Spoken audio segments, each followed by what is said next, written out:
नमस्ते दोस्तों, स्वागत है आपका अपने YouTube चैनल हिंदी भाषा एवं साहित्य।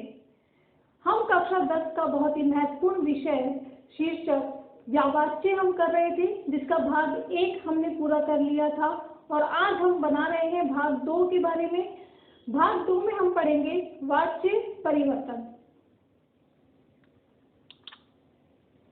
जैसा कि मैं पहले प्रथम वीडियो में जो महत्वपूर्ण बिंदु थे उसको मैं आपके सामने फिर से लाना चाह रही हूँ कि वाच्य अर्थात बोलने का विषय कि क्रिया जो है वो किसके अनुसार लग रही है, कर्ता के अनुसार, कर्म के अनुसार और भाव के अनुसार। कर्ता के अनुसार अगर क्रिया लगती है तो उसे हम कहते हैं कर्तृवाच्य, कर्म के अनुसार अगर क्रिया लगती है तो उसे हम कहते हैं कर्मवाच्य और यही क्रिया अगर भाव के अनुसार लगती है तो उसे हम कहते हैं भाववाच्य। ये हमने वीडियो प्रथम में हमने किया था, इसके बारे में वाच्य का जो भाग 1 है वो आप देख सकते हैं प्लेलिस्ट में जाकर, व्याकरण भाग कक्षा 10 वाच्य भाग 1।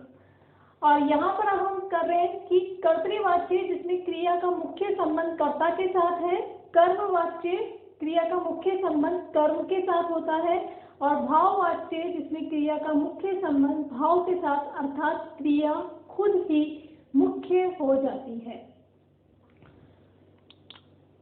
वाच्य परिवर्तन, तो सबसे पहला हमारा वाच्य परिवर्तन है कर्तृवाच्य से कर्मवाच्य। जब भी हम किसी वाक्य में कोई साधारण वाक्य है, जैसे बच्ची ने गुड़िया को सुला दिया, ये एक साधारण वाक्य हमारे सामने है जिसमें क्रिया कर्ता के अनुसार लग रही है। एक और उदाहरण मैं आपको देना चाहूंगी। इंग्लिश में अगर आपने वॉइस पढ़े, active voice and passive voice, तो एक्टिव वॉइस और पैसिव वॉइस का हिंदी रूपांतरण वाच्य पर है।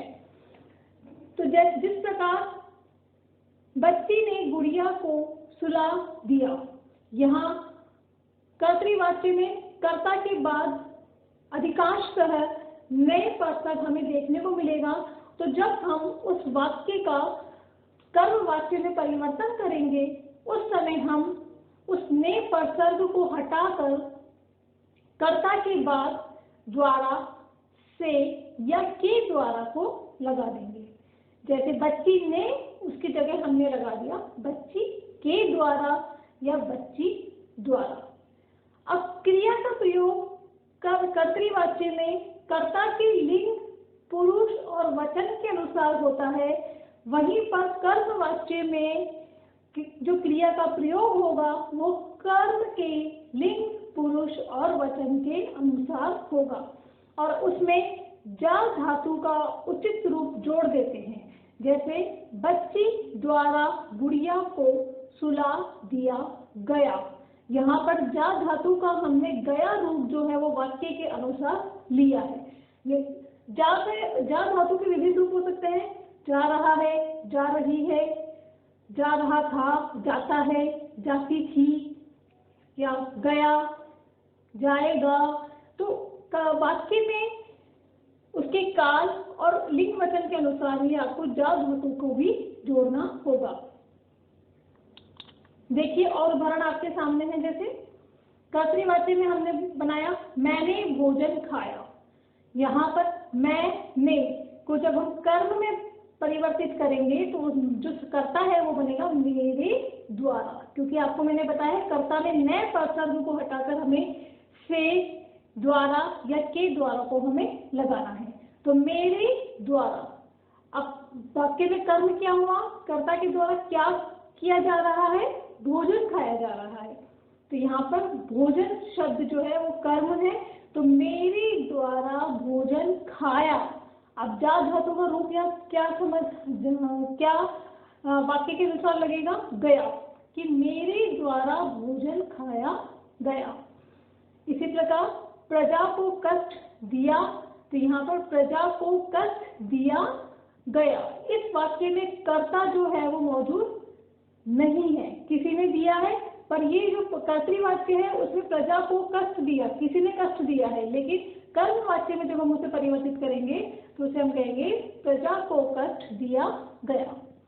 बाल गोविंद भगत प्रभातियां गाते थे, ये आपके कक्षा 10 के जो पाठ है बाल गोविंद भगत, वहां से ये वाक्य मैंने लिया है कि बाल गोविंद भगत के द्वारा प्रभातियां गाई जाती थीं। महादेवी वर्मा ने यामा लिखी। ये महादेवी वर्मा की कृति है यामा, जिस पर इन्हें ज्ञानपीठ पुरस्कार भी मिला है। तो महादेवी वर्मा ने यामा लिखी, तो महादेवी वर्मा द्वारा यामा लिखी गई या महादेवी वर्मा के द्वारा यामा लिखी गई, दोनों ही रूपों में कर्मवाच्य का ये वाक्य सही है। अब हम आते हैं कर्तृवाच्य को भाववाच्य में बदलना। तो कर्तृवाच्य को भाववाच्य में बदलने के लिए हमें ये जानना जरूरी है कि भाववाच्य में मुख्य रूप से निषेधात्मक वाक्य आते हैं। जितने भी नहीं वाले वाक्य हैं वह भाववाच्य में आते हैं। भाववाच्य बनाते समय परसर्ग हटाकर से जोड़ दिया जाता है और उसी के अनुसार क्रिया में आवश्यक बदलाव कर दिया जाता है। जैसे पक्षी घोंसले में सोते हैं, तो पक्षियों द्वारा घोंसले में सोया जाता है। यहाँ पर कर्म मौजूद नहीं है, यह वाक्य भाववाच्य है क्योंकि इसमें पक्षियों के द्वारा घोंसले में सोया जाता है। या तो यहाँ पे क्रिया मुख्य हो गई, जो क्रिया है वो मुख्य हो गई कि पक्षियों द्वारा घोंसले में सोया जाता है। आप घोंसले में शब्द को कंफ्यूज ना हो, यह कर्म नहीं है। पक्षी घोंसले में सोते हैं, तो अगर आपने कारक पढ़े हैं तो देखिए कर्ता ने कर्म को करण से संप्रदान के लिए अपादान से अलग होने के अर्थ में होता है। ये संबंध काशी के और अधिकरण में पर, तो ये घोंसले में शब्द जो है यहाँ पे अधिकरण कारक है, यहाँ पर ये कर्म कारक नहीं है। तो पक्षियों द्वारा घोंसले में सोया जाता है भाववाच्य है क्योंकि इसमें कर्म मौजूद नहीं है। और पक्षियों, यहाँ पे मुख्य क्या चीज हो गई, यहाँ पर मुख्य क्रिया हो गई है। जैसा कि भाववाच्य में हमने देखा था कि क्रिया स्वयं मुख्य हो जाती है, तो भाववाच्य में पक्षियों द्वारा घोंसले में सोया जाता है। अगला देखिए, रोगी बिस्तर से उठ नहीं सका। यहाँ पर इसका भाववाच्य बनेगा रोगी द्वारा बिस्तर से उठा नहीं जाता।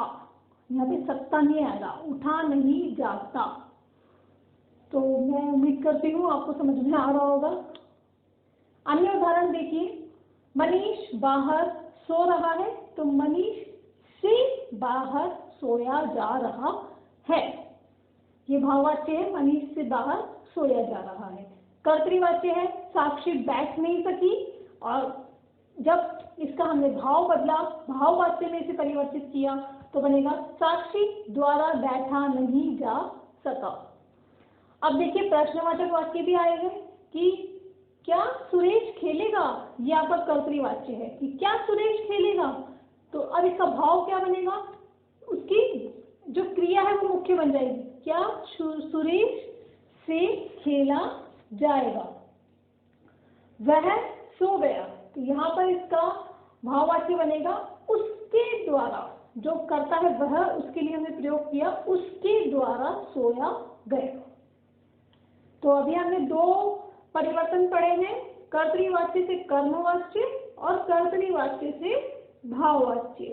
अब एक मुख्य बात मैं आपको बताना चाहूंगी कि कर्मवाच्य जो है वो भाववाच्य में परिवर्तित नहीं होता है, भाववाच्य कर्म में परिवर्तित नहीं होता है। ये मैंने आपको जो वाच्य पढ़ाए थे उसमें भी मैंने ये महत्वपूर्ण बात भाववाच्य की बताई थी। अब देखिए कर्मवाच्य से कर्तृवाच्य, अब हमारे कर्मवाच्य से कर्तृवाच्य। कर्मवाच्य में क्या बताया था मैंने, द्वारा से के द्वारा ये शब्द लगे होते हैं, तो जब उसे आप कर्तृवाच्य में, मतलब जो पहले फर्स्ट वाला हमने पढ़ा था कर्तृ से कर्म, उसका बिल्कुल उल्टा करना है कि हमें क्या करना है, कर्ता के बाद नए शब्द को लगाएंगे कर्तृवाच्य के लिए, और जो क्रिया है वो कर्म के अनुसार लग रही थी वो अब लगेगी कर्ता के अनुसार। कि अगर आप एक भी पढ़ लेंगे, जैसे कर्तृ से कर्म पढ़ लिया, तो आप उसी का उल्टा आप कर दीजिए, उसी का विलोम आप कर दीजिए कि कर्म से कर्तृ हो सकता है, कर्तृ से कर्म हो सकता है। उसी प्रकार भाव से कर्तरी हो सकता है, कर्तरी से भाव वाक्य में परिवर्तन किया जा सकता है। अब इसका उदाहरण देखिए, बच्चे से कहानी सुनाई जाएगी।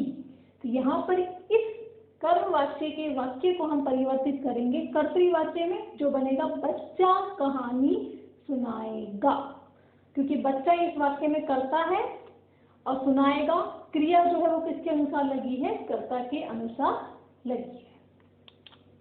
और वाक्य देखिए, माँ द्वारा मिठाई बनाई जाती है। तो द्वारा शब्द हटाया हमने, जरूरी नहीं है कि नए लगे सभी में, जब हम उसे कर्तरी वाक्य में बदलेंगे तो माँ द्वारा हटा दी, मिठाई बनाई जाती है को भी हटाएंगे हम, तो यहाँ पे बनेगा माँ मिठाई बनाती है।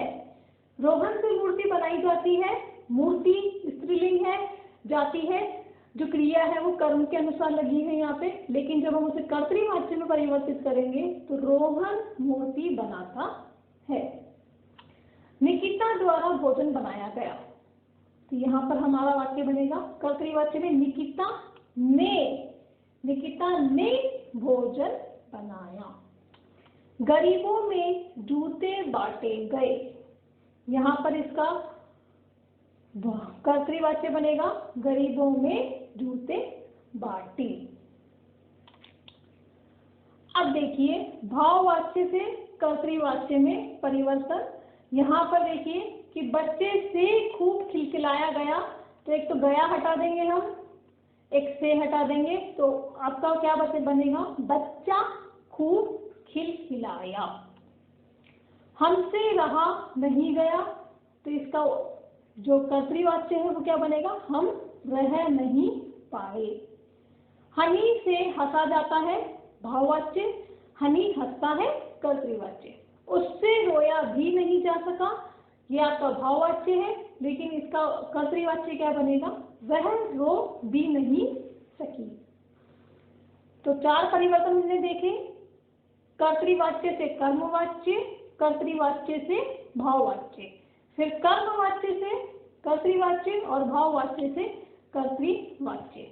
यहाँ पर मैंने कल ही जो वाच्य भाग 1 में जो मैंने अभ्यास प्रश्न दिए थे उसी तरह से मैंने आज यहाँ पर भी दिए हैं। बहुत 6 प्रश्न है मात्र, और मैं चाहूंगी कि आप इन्हें करें, इनका अभ्यास करें, क्योंकि जब तक आप स्वयं किसी वाक्य का परिवर्तन करके नहीं देखेंगे, जब तक आप स्वयं उस वाक्य को नहीं करेंगे, तब तक आप सोचे कि हमें आ जाए, हमने वीडियो देख लिया, हमें तो आना चाहिए, हमें नहीं आया मतलब वीडियो सही नहीं बना या मैम ने ठीक से नहीं समझाया। आपको स्वयं एक बार करके देखना पड़ेगा। फिर भी अगर परेशानी होती है करने में, वाक्य परिवर्तन करने में परेशानी होती है, वाक्य को पहचानने में दिक्कत हो रही है, तो प्लीज़ आप मेरी मदद ले सकते हैं। मैं आपको कोशिश करूँगी कि ज़्यादा से ज़्यादा आपको इस बारे में जानकारी दे सकूँ, और आप अपने सभी डाउट्स जो है वो कमेंट्स करके बताइए, ताकि मैं जल्द से जल्द आपके सभी कमेंट्स का जवाब मैं दूंगी, इतना विश्वास मैं आपको दिलाना चाहती हूँ। तो आप प्लीज़ अभ्यास करिए इनका, और जहाँ परेशानियाँ आ रही है, कोई वाक्य में कंफ्यूज कर रहा है, कोई वाक्य ऐसा है जिसमें जहाँ पर आप अटक गए हैं, तो प्लीज़ उन्हें आप मेरे साथ शेयर कीजिए। तो मैं कोशिश करूँगी आपकी सभी परेशानियों को, आपके सभी वाक्य संबंधी जितने भी डाउट्स हैं उन्हें क्लियर करने की कोशिश करूँगी। तो प्लीज़ इसका अभ्यास करिए, और जब आप पढ़ने बैठे हैं 10th क्लास से, और हमें कोशिश करनी है कि हमें बहुत अच्छे नंबरों से हमें 10th क्लास जो है वो क्लियर करनी है, ताकि हम अपने लिए पढ़ रहे हैं, आप अपने पेरेंट्स के लिए नहीं पढ़ रहे, आप अपने टीचर्स के लिए नहीं पढ़ रहे, आप किसी के लिए नहीं पढ़ रहे, आप सिर्फ अपने लिए मेहनत कर रहे हैं। आपको खुद एक ऐसा इंसान बनना है जो कि सफल हो। सफलता के शिखर पर अगर पहुंचना है तो उसके लिए बहुत मेहनत की जरूरत होती है, और अभी आप विद्यार्थी जीवन में आपके पास बहुत ही सुनहरा अवसर है कि आप मेहनत करके एक ऐसे मुकाम को हासिल करें, अपने लक्ष्य को प्राप्त करें। तो इसलिए सभी विषय जरूरी है, Hindi, English, science, math, SST. तो हिंदी को लेकर मैंने, ये मेरा स्वयं का एक्सपीरियंस है कि बच्चे थोड़ा सा ऐसे रहते हैं कि अरे कर लेंगे हिंदी तो पास ही तो होना है। प्लीज़ ऐसा मत सोचिएगा, क्योंकि जिस चीज़ को हम ज़्यादा हल्के में लेते हैं कभी कभी वही चीज़ हमें दिक्कत कर देती है। तो कोशिश करूँगी वाच्य से संबंधित ये दोनों वीडियो आपको समझ में आए, वाच्य पहले वीडियो में हमने किया था वाक्य का अर्थ और उसके भेदों का विस्तार से हमने वर्णन किया था, और आज दूसरे वीडियो में मैंने वाक्य परिवर्तन समझा दिया है पूरा। फिर भी कोई परेशानी होती है तो प्लीज़ कमेंट करिएगा, मैं आपकी हर परेशानी को सुलझाने की कोशिश करूंगी। और अब हम चलते हैं जो हमने वाक्य भाग 1 के अभ्यास प्रश्न थे उसके उत्तरों की तरफ, कि हालदार साहब ने पान खाया, ये पहला था। ने पान खाया, हालदार साहब ने पान खाया, ने आ रहा है तो ये कर्तरी वाक्य है। चलो व्यायाम किया जाए, यहाँ पर बोला गया है किसी की तरह, चलो व्यायाम किया जाए। व्यायाम क्रिया है, उसके अनुसार ही क्रिया लग रही है पूरी मुख्य इसमें क्रिया हो रही है, इसलिए भाववाच्य है। छात्र निबंध लिख रहे हैं, बिल्कुल साधारण वाक्य अगर आपके सामने आ रहा है जो कि हम आम बोलचाल की भाषा में प्रयोग में लेते हैं तो आप समझ जाइए कि मोस्ट के अधिकांश हम कर्तरी वाक्य में ही वाक्य करते हैं, कि छात्र निबंध लिख रहे हैं, बंदर पेड़ पर चढ़ रहा है। आगे देखिए, दादी माँ द्वारा बच्चों को कहानियां सुनाई जा रही है, तो ये कर्म वाक्य है, द्वारा आ रहा है, जा का रूप आ गया है, तो दादी माँ द्वारा बच्चों को कहानियां सुनाई जा रही है, यह वाक्य कर्म वाक्य है। अब इसका कर्तरी वाक्य क्या बनेगा, दादी माँ बच्चों को कहानियां सुनाती है, जो कि हम एक साधारण लिखने के लिए काम में लेते हैं, साधारणतः हम ऐसा बोलते हैं। ड्राइवर बस चलाता जा रहा था, ये आपका कर्तरी वाक्य है कि ड्राइवर जो है वो उस बस को चलाता ही जा रहा था, रोक नहीं रहा था, चलाता जा रहा था। उससे पत्र नहीं पढ़ा जाता, कर्मवाच्य है। पत्र जो कर्म है उसके अनुसार क्रिया लगी है कि उससे पत्र नहीं पढ़ा जाता। कवित्री ने कविता पाठ किया, बहुत साधारण वाक्य है, कर्तृवाच्य है, कर्ता के अनुसार क्रिया लगी है। दादाजी द्वारा अखबार पढ़ा गया, द्वारा आ गया, के द्वारा आ गया, से आ गया, और जा धातु के अलग अलग रूप आ गए, क्रिया जो है कर्म के अनुसार होगी तो वो आपका कर्मवाच्य होगा। तन्वी रात भर सो न सकी, यहाँ पर क्रिया मुख्य हो गई है कि जो क्रिया हो रही थी वो नहीं हो पाई उससे, कि तन्वी रात भर सो न सकी, भाववाच्य। अक्षर से एक भी गेंद नहीं फेंकी गई, जो गेंद है कर्म है, अक्षर से वह एक भी गेंद नहीं फेंकी गई, कर्मवाच्य। आप इसको ऐसे भी बोल सकते हैं, अक्षर के द्वारा एक भी गेंद नहीं फेंकी गई, अक्षर द्वारा एक भी गेंद नहीं फेंकी गई, ये तीनों ही वाक्य आपके कर्मवाच्य की श्रेणी में आते हैं। तो मैं उम्मीद करती हूँ कि अब आप कर्तरी वाच्य, कर्मवाच्य और भाववाच्य से संबंधित प्रश्नों को पूरे आत्मविश्वास के साथ हल कर सकेंगे और बहुत ही अच्छे नंबरों से आप अपनी क्लास 10th में पास हों। धन्यवाद।